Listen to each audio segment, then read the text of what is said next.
오늘 우리 주시는 우리 하나님 말씀은 여호수아 14장 10절에서 12절 말씀까지 제가 읽겠습니다. 이제 보소서, 여호와께서 이 말씀을 모세에게 이르신 때로부터 이스라엘이 광야에서 방황한 이 45년 동안을 여호와께서 말씀하신 대로 나를 생존하게 하셨나이다. 오늘 내가 85세로 돼 모세가 나를 보내던 날과 같이 오늘도 내가 여전히 강건하니 내 힘이 그때나 지금이나 같아서 싸움에나 출입에 감당할 수 있으니 그날에 여호와께서 말씀하신 이 산지를 지금 내게 주소서. 당신도 그날에 들으셨거니와 그곳에는 아락 사람이 있고 그 성읍들은 크고 견고할지라도 여호와께서 나와 함께 하시면 내가 여호와께서 말씀하신 대로 그들을 쫓아내리이다. 아멘. 세상은 늘 1등만 알아준다 그러죠. 그래서 주인공은 인정받지만은 조연이나 엑스트라들은 인정받지 않는 세상. 저는 그 믿음의 조상 중에 많죠. 모세라든지 아브라함이라든지 다윗이나 다 존경하고 좋아합니다. 그러나 그 중에 제 마음속 깊이 제가 참 존경하고 좋아하는 조상 한 분을 대라고 하면은 갈렙입니다. 저는 갈렙형이라서 제가 그래서 그런지는 모르겠는데 항상 여호수아 뒤편에서 이름 없이 여호수아를 도와주고 그리고 굳은 일을 마다하지 아니하고 평생에 2등의 자리를 지켰던 사람 갈렙입니다. 하나님 나라는 2등도 1등처럼 인정받고 상급받는 나라입니다. 그래서 천국이 좋은 겁니다. 세상은 1등만 인정받지만은 하나님 나라에는 2등도 1등처럼 인정받을 수 있는 나라. 오늘 본문이 바로 그런 내용인데 아마 여러분 여호수아와 갈렙 그러면 많이 들었을 겁니다. 두 사람은 형제처럼 가까웠고 친구 같았고 12명의 정탐꾼을 그 광야에서 가나안 땅에 모세가 먼저 보낼 때 함께 갔던 사람입니다. 그 중에 10명은 갔다 와가지고 부정적으로 보고를 했죠. 우리는 그들 앞에 서니까 메뚜기 같더라. 우리는 이제 다 죽었습니다. 그런데 이 두 사람은 저들은 우리의 밥입니다. 하나님이 주시려고 하는 땅이니까 우리가 가서 차지하자. 승리의 보고를 했던 사람. 두 사람은 하나였어요. 그런데 어느 날 모세의 후계자가 여호수아로 지명이 됩니다. 여호수아가 등장하는 순간부터 여러분들이 여호수아서를 읽어보든 사무엘상을 읽다 보면은 갈렙이라는 사람의 이름은 없어집니다. 어디선가 갈렙은 존재하고 있는데 이 사람이 시험 들어가나 낙심해서 없어진 것이 아니라 자기 2등의 자리를 지키기 위해서 소리 없이 사라지는 겁니다. 그러다가 오늘 본문에 나오는 것처럼 이스라엘 백성들이 가나안 땅에 들어가서 정복을 하는데 딱 한 군데 헤브론 산지만 정복을 못했어요. 그곳은 지금 읽었는 것처럼 아낙 자손, 거인들이 살고 성이 견고하고 성이 웅장하고 장대합니다. 철병거가 있었다 그럽니다. 탱크가 있었다 이 말이죠. 그러니까 상대가 안 됩니다. 자, 12지파 중에 어느 지파든지 헤브론 산지를 정복하라고 여호수아가 수차례 이야기를 했는데도 전부 안 하려고 그래요. 여호수아가 고민하고 있을 때 갈렙이 등장을 하는 겁니다. 85세였다 그럽니다. 나를 보내주십시오. 당신의 그 고민을 내가 해결하겠습니다. 내가 저들을 다 무찌르고 헤브론 산지를 정복하겠습니다. 그 나이에. 이 사람이 갈렙입니다. 그래서 편안하고 대우받는 자리는 늘 마다하고 어렵고 굳은 자리에 자기가 나서는 사람. 2등의 자리에서 늘 만족하고 감사하고 살았던 사람. 하나님 나라는 2등도 1등처럼 대우받는 나라입니다.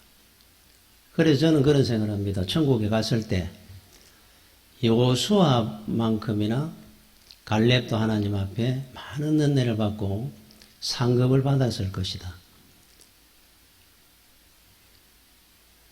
우리가 존경하고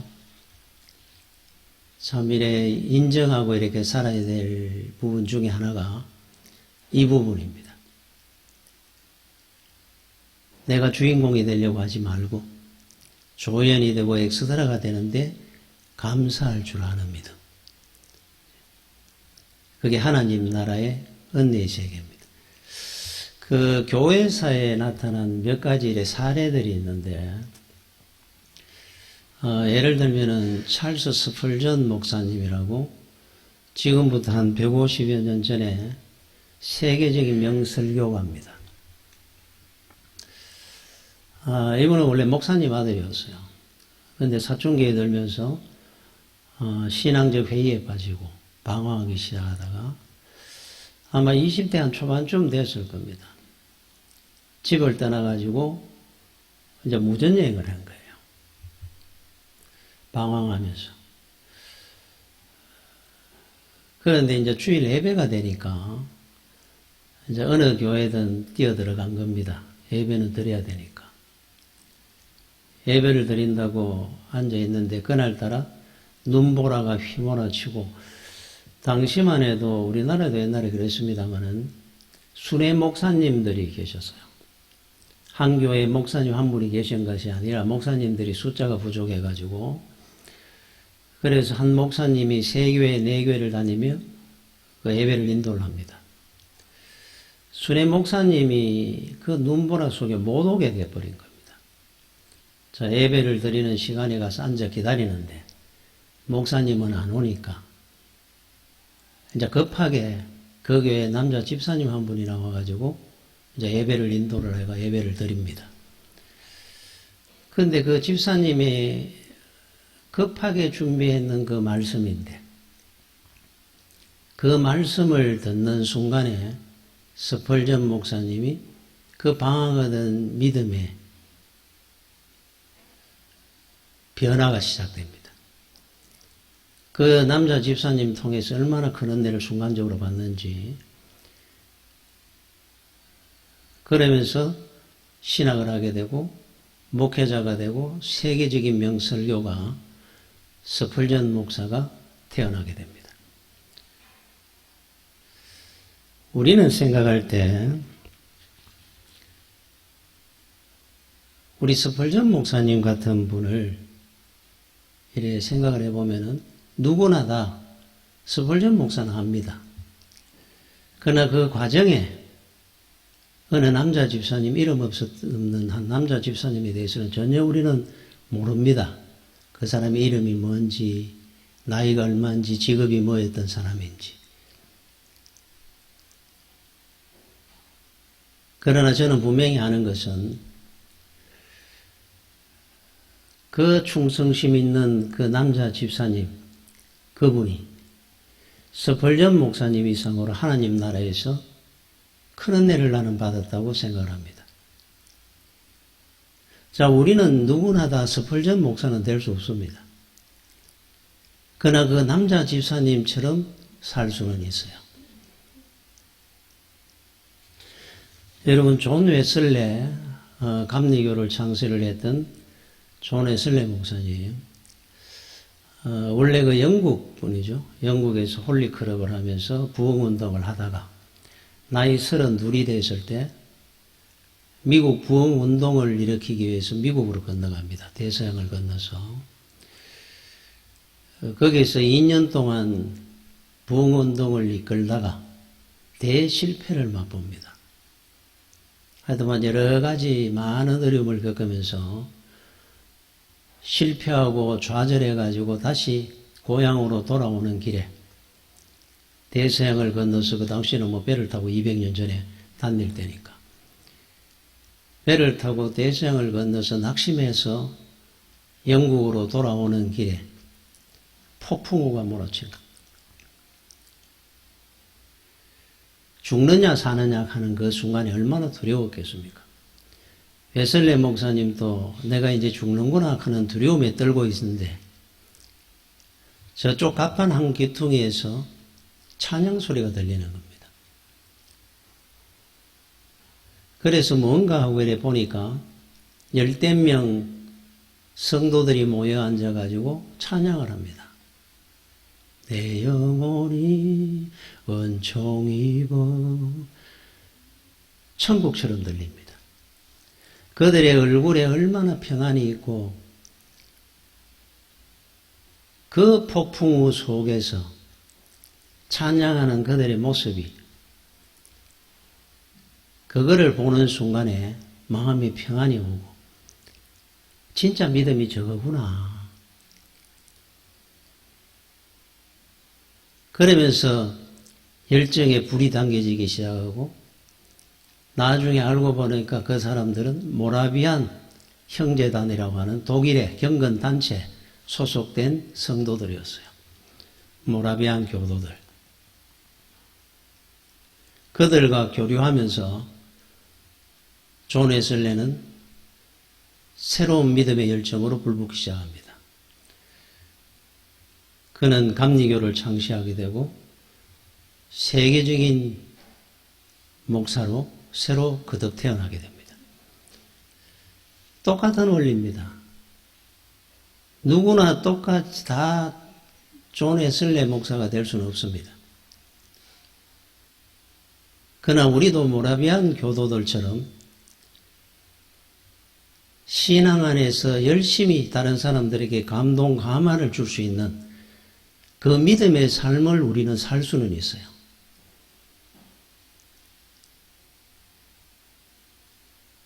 하나님 나라에는 그 사람 또한 웨슬리 목사님 이상으로 귀하게 인정받는 나라입니다. 여러분, 소아 가이치라는 분이 있습니다. 이분은 일본인인데 21살 때까지 초등학교 교사를 했던 분입니다. 그런데 한 5년을 하다가 26살에 그만두고 외항선 선언을 합니다. 무절제하고 방탕한 삶을 살기 시작했어요. 그러던 어느 날, 그날 또 술이 취해가지고 한겨울에 길에 쓰러진 겁니다. 얼어 죽는 상황인데 그때 한 조선인이 한 사람이 지나가다가 이 사람을 부축해가 일으키고 여관에 데려가가지고 여관비도 해주고 치료비를 또 사마리아 사람처럼 치료비를 여관 주인에게 얼마 주고 떠납니다. 이 사람이 살한 겁니다. 여관 주인한테 이야기를 듣게 됩니다. 누가 나를 살려줬습니까? 누군지는 모르겠는데 조선 사람이었습니다. 그래요. 그 말에 자기 생명의 은인이었던 나라 조선 35세 그는 한국으로 들어옵니다. 그리고 YMCA에서 월남 이상재 선생을 만나고 기독교인이 되고 그때부터 참 가난한 이 나라에 1000명이 넘는 고아들을 돌본 사람입니다. 이 사람 비문에 자애로운 고아의 아버지라고 쓰여져 있습니다. 이분이 96까지 사시고 소천하고 난 뒤에 일본인 최초로 한국 정부에서 문화훈장을 수여했는 사람입니다. 소아가이치. 자, 이분은 어떻게 한국에 와가지고 자유로운 고아의 아버지가 됐을까? 이름 모르는 한 조선인이 그의 생명을 구원해 줬는 그 사건 하나가 그 사람의 일생을 바꿔놓은 겁니다. 자, 우리는 소아가이치가 될 수는 없습니다만은 얼마든지 우리도 소아가이치의 생명을 살려줬던 조선인처럼 살 수는 있습니다. 하나님 나라에는 스펄전 목사님을 회심시켰던 그 남자 집사님, 웨슬레 목사님의 믿음의 열정에 불을 당겼던 모라베안 교도들, 소아가이치를 인생을 변화시켰던 그 조선인은 똑같이 은혜받고 인정받는 나라라고 저는 생각을 합니다. 그래서 여러분들이 살면서 갈렙은 우리 믿음의 모델입니다. 내가 주인공이 안 돼도 비록 내가 조연이 되고 엑스트라라도 좋습니다. 제한테 맡겨진 그 직분대로 감사하고 겸손한 마음으로 우리가 그 일을 잘 감당하고 산다는 것이 얼마나 큰 은혜인지 모르고 하나님 나라에서는 1등도 2등도 중요한 것이 아니라 2등이든 30등이든 하나님의 나라와 의를 위해서 충성을 다하는 성도들은 1등처럼 대우받는 나라가 하나님 나라입니다. 우리가 가져야 될 가장 중요한 믿음 중에 하나입니다. 제가 옛날에 어릴 때 30대 때 그때 아는 목사님 한 분이 계셨어요. 이분은 늘 이 만나면은 사람들한테 소문이 날 정도로 자기는 설교를 앞으로 스펄전 목사님 이상으로 설교를 잘할 거니까 자기 설교를 앞으로 세계 1억 명 이상이 듣게 될 거다. 농담처럼 늘 던지는 사람이 있었습니다. 그냥 농담을 하는 것이 아니라 그러다 보니까 아무리 어느 훌륭한 목사님의 설교도 우습게 이야기합니다. 부교육자 생활을 못합니다. 담임 목사든 그 교회든 늘 비판합니다. 잊혀졌는데 나중에 듣기에 스스로 낙심하고 그래서 포장마차를 하고 산다는 이야기를 들은 적이 있습니다. 자기가 늘 주인공이었어요, 이분은. 여러분, 우리의 영원한 주인공은 하나님입니다. 자기가 늘 1등입니다. 그래서 여러분들은 주인공이나 1등이 되려고 하지 말고 2등이든 50등이든 하나님의 나라와 의를 위해서 충성을 다하고 사는 여러분들이 되시면은 중심을 보신 하나님께서 1등처럼 인정하고 대우받는 그 나라가 바로 하나님 나라입니다. 여러분, 영덕대계가 유명하죠. 그런데 영덕대계는 언제 잡느냐에 따라 가지고 우리는 보면은 모릅니다. 안에 살이 찼는지 안 찼는지.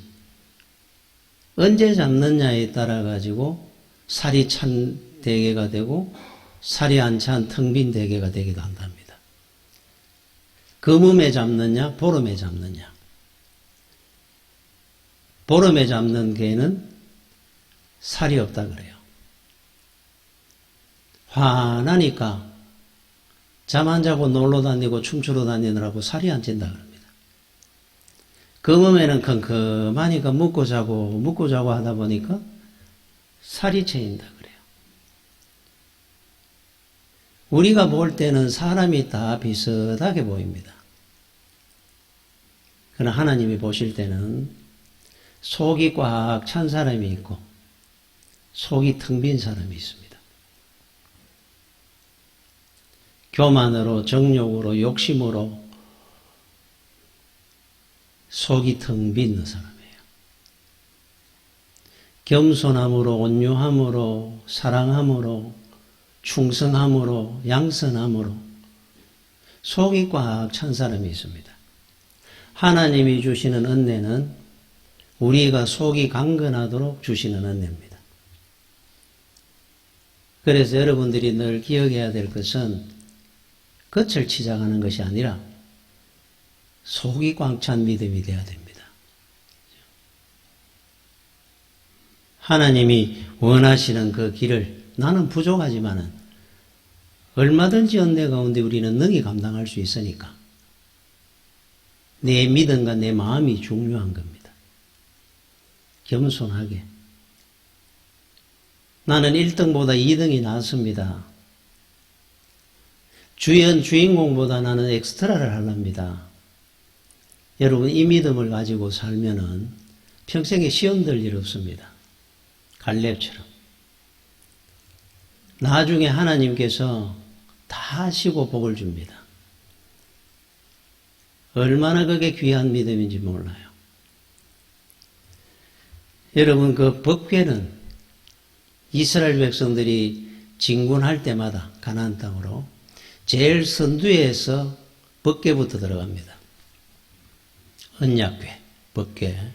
레위 지파들이 법궤를 울러매고 요단강을 들어가니까 요단강이 갈라지고 여리고를 도니까 여리고가 무너지고 헤브론 산지의 아낙 자손들을 무너뜨리는 법궤.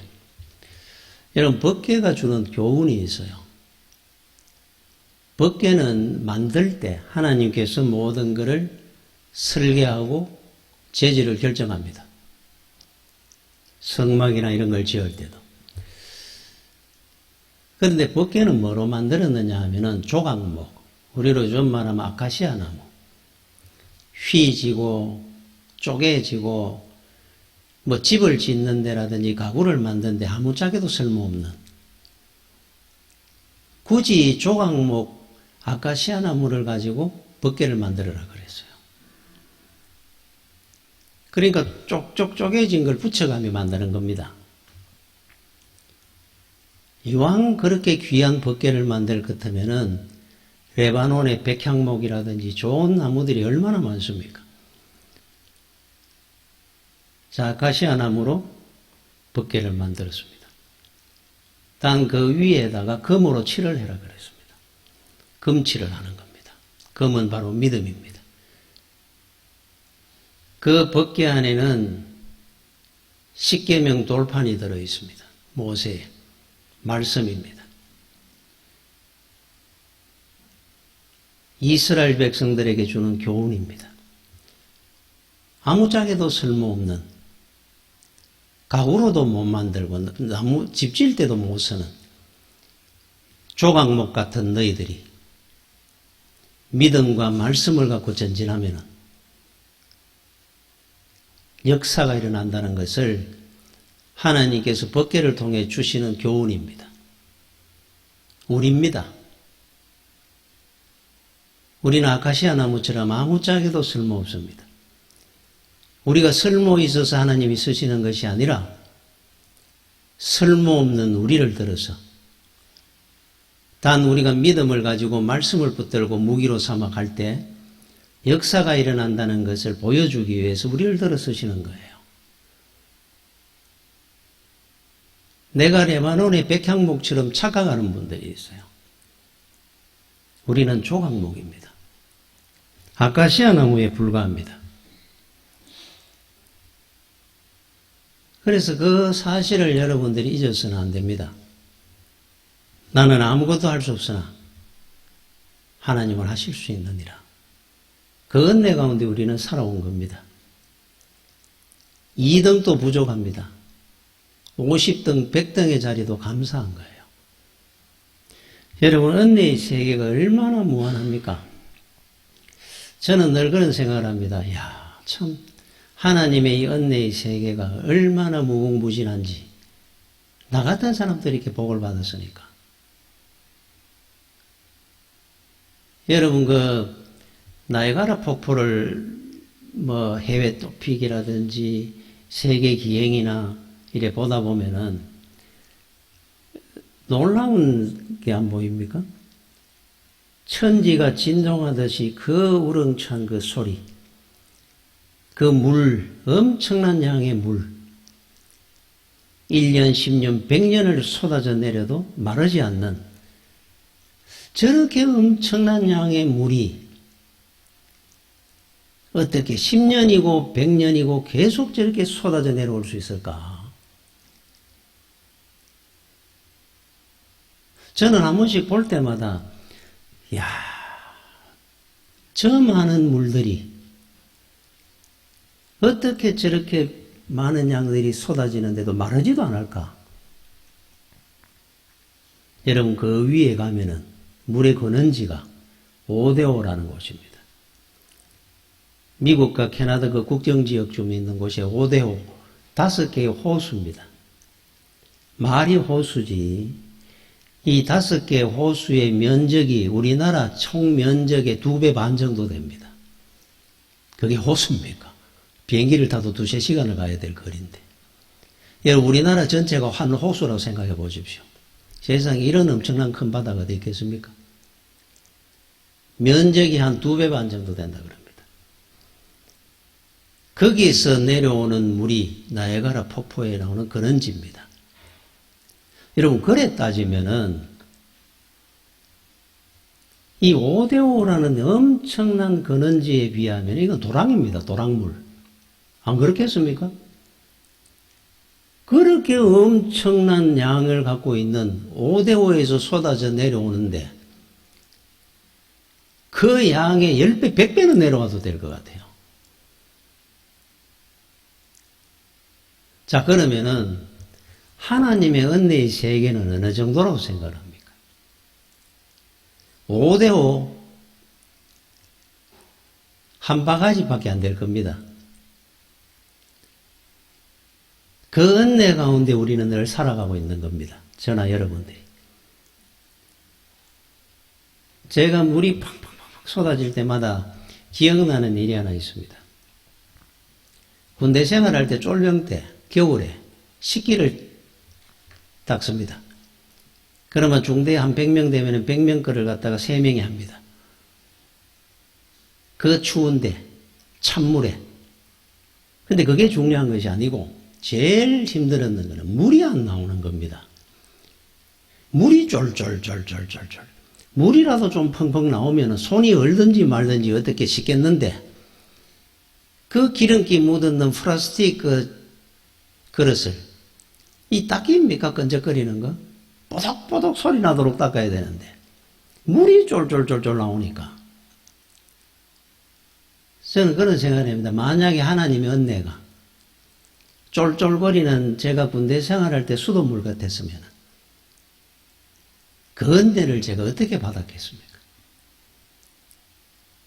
쏟아져 터져 내려오는 그 은혜의 세계 속에 있어가지고 복을 받은 겁니다. 저 같은 사람도. 주일학교 교사도 제대로 못 해봤습니다. 그런데 목회를 하는 겁니다. 여러분 10명이 모이면 10가지 말이 나오고 100명이 모이면 100가지 말이 나옵니다. 교회는. 제가 어떻게 감당을 했겠습니까? 찬양을 해야 목회가 성공합니다. 은사를 해야 성공을 합니다. 유명한 확승환 박사처럼 간정 집회를 해야 목회를 다 이야기를 합니다. 저는 한 가지만 갖고 살았어요. 은사든 찬양이든 간정 집회든 이벤트든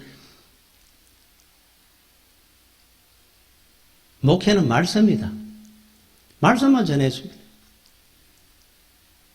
포항 앞바다 모래사장이 논의되는 그날까지 퍼다 나르는 겁니다. 은혜 가운데 살았습니다. 지금 이래 생각을 해보면.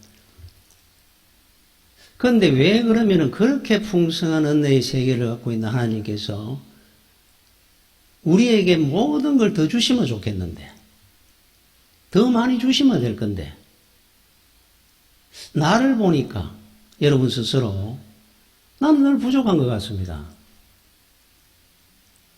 그럼 나한테는 왜 이렇게 더 많은 걸 안 주십니까?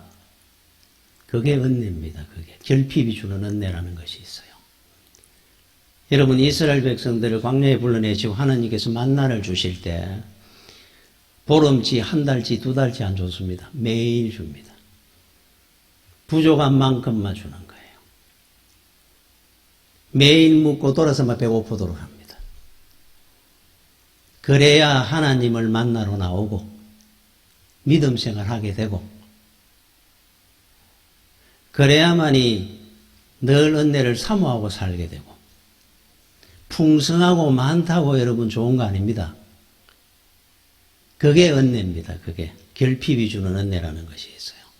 그 은혜가 은혜 중에 최고 큰 은혜 중에 하나입니다. 다 이루어주면은 모든 걸 다 이룰 날이 옵니다. 하나님의 그 은혜의 풍성한 세계를 우리는 누리고 사는데도 왜 나는 늘 부족한 것처럼 살아야 됩니까? 그 풍성한 은혜의 세계가 있기 때문에 이렇게 사는 겁니다.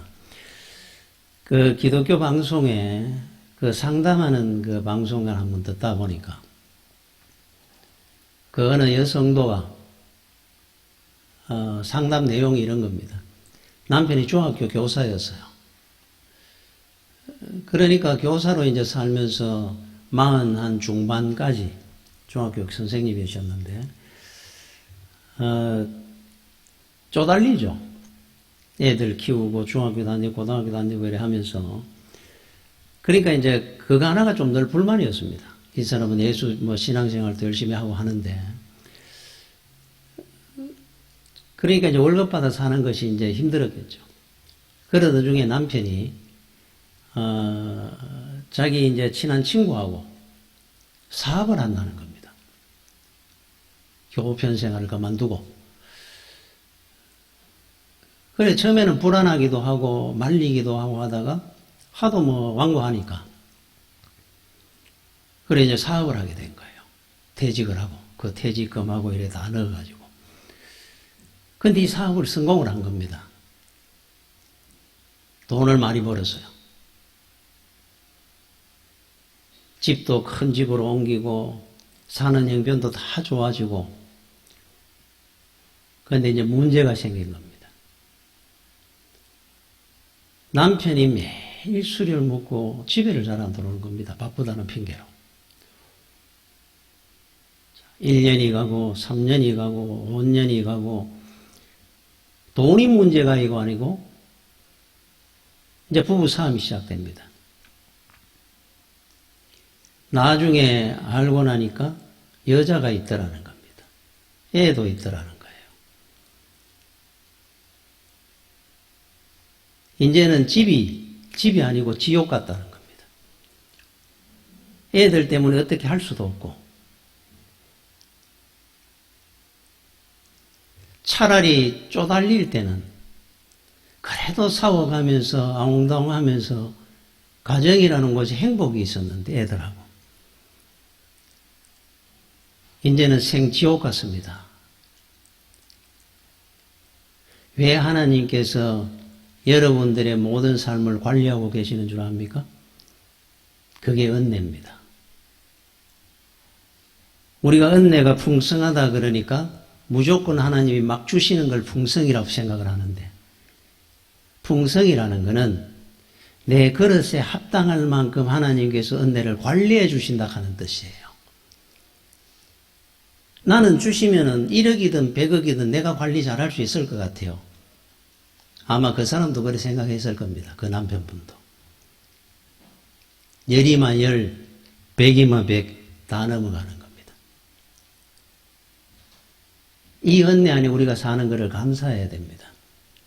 쪼달립니까? 행복이 훨씬 낫습니다. 그거보다. 여러분, 제초제. 그죠? 이렇게 제초제 원리가 뭔 줄 압니까? 풀을 갖다가 다 죽이고 하는. 영양을 과잉 공급을 해주는 겁니다. 그게 제초제의 원리라 그래요. 영양을 없애버리는 게 아니고 과하게 공급을 해버린다 그래요. 그러면 죽습니다. 풀은. 오늘 우리 인생 속에 여러분들이 복이 너무 과할 정도로 내 그릇보다 큰 복이 오면은 그 관리를 우리는 못하고 영과 육이 죽는 날이 옵니다. 그래서 나에게 필요한 만큼 그런 만큼 하나님께서 은혜를 주시는 겁니다. 자, 직분도 마찬가지입니다. 저는 요즘 이래 뉴스를 보다 보면은 그 유명한 가수 김호중 씨입니까? 저는 그분에 대해서 잘은 모릅니다만은 고생도 많이 했다 그러고.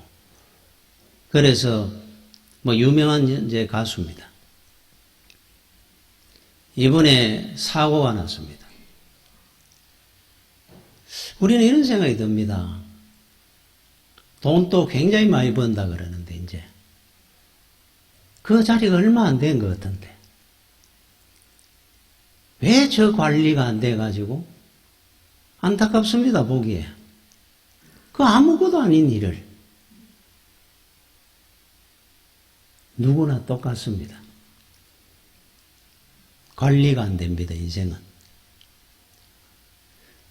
여러분들이 꼭 기억해야 될 것은 그래서 제가 그런 말을 하는 겁니다. 여러분들이 주인공이 되려고 하지 마십시오. 관리 못합니다. 우리의 영원한 주인공은 하나님입니다. 엑스트라도 좋습니다. 저를 이렇게 귀하게 들어 서시는 것만으로도 감사합니다. 여러분들이 그 믿음을 가지고 사시면은 하나님 나라에 가면은 2등도 30등도 1등처럼 대우받는 나라가 하나님 나라입니다. 평생을 복되게 은혜 가운데 여러분들이 믿음으로 갈렙처럼 승리하게 될 줄로 믿습니다. 기도하겠습니다. 주여 은혜를 감사를 드립니다. 부족하고 연약한데도 불구하고 하나님 은혜 가운데 늘 함께 하시고 지켜주셔서 오늘까지 왔습니다. 평생을 아버지 하나님 비록 모자라고 부족하지만은 감사하는 마음으로 겸손한 마음으로 주의 직분 잘 감당해서 갈렙처럼 귀한 은혜 받는 성도들이 되게 하여 주시옵소서. 예수님 이름으로 기도드립니다. 아멘.